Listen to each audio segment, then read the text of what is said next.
oo daabacay wargeyska The East Africa midowga Afrika ayaa wakiil cusub u magacaabaya howlgalkiisa ku meel gaarka ee Soomaaliya ATMIS kadib markii danjirihii hore ee Soomaaliya u qaabilsanaa Francisco Madera ay xukuumadda Soomaaliya ku qasabtay in 48 saacadood uu shaqada ku joojiyo kadib markii ay ku eedeysay inuu ku xadgudbay arrimaha gudaha isla markaana uu aflagaadeeyay mas'uuliyiin ka tirsan dowladda federaalka iyo kuwa xilal dalka hore uga soo qabtay. Francisco Madera oo dhashay dalka Mozambique ayaa midowga Afrika waxa uu ku cadaadinaya in uu xilka iskaga dago si aan loogu aqoonsanin shakhsi shaqada laga cayriyay isla markaana ku xadgudbay diblomaasiyadda, taas oo ka dhigan in sidoo kale la soo magacaabayo wakiilkii bedeli lahaa ee hogaamin lahaa howlgalka ATMIS ee ka socda Soomaaliya.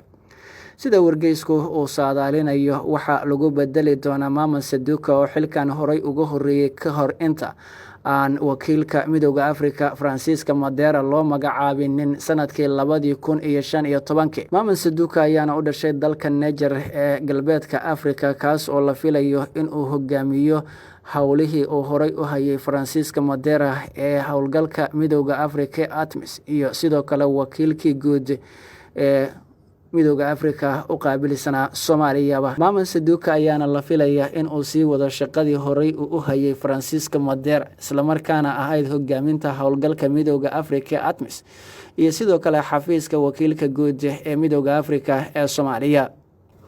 gudoomiyaha golaha AUC Musa Faki Mohamed ayaa khamiistii la soo dhaafay waxa uu sheegay in midowga Afrika ay ka go'an tahay in uu xoojiyo dadaaladiisa uu ku garab taagan yahay Soomaaliya isagoo si gaar ah ugu mahad celiyay madaxweyne Farmaajo oo xilligaasi ka hor yimid amarkii uu soo saaray ra'iisul wasaare Maxamed Xuseen Roble. waxa uuna sheegay in midowga Afrika ay ka go'an tahay in uu kalsooni buuxda uu siiyo wakiilkiisa Soomaaliya iyadoo la filayay in Francisco Madera uu shaqada sii wado. ayaa warkan uu daabacay wargeyska The East Africa waxa uu muujinayaa in midowga Afrika uu dib uga laabtay go'aankiisa isla markaana uu magacaabayo danjire cusub. Xulindhacda CBA.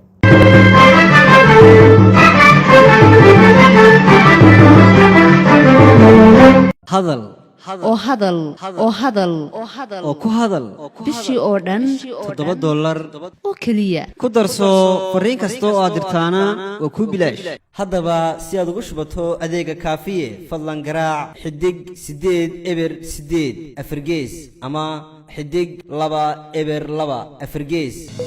isticmaal shabakadda ugu ballaaran geyga Soomaaliland.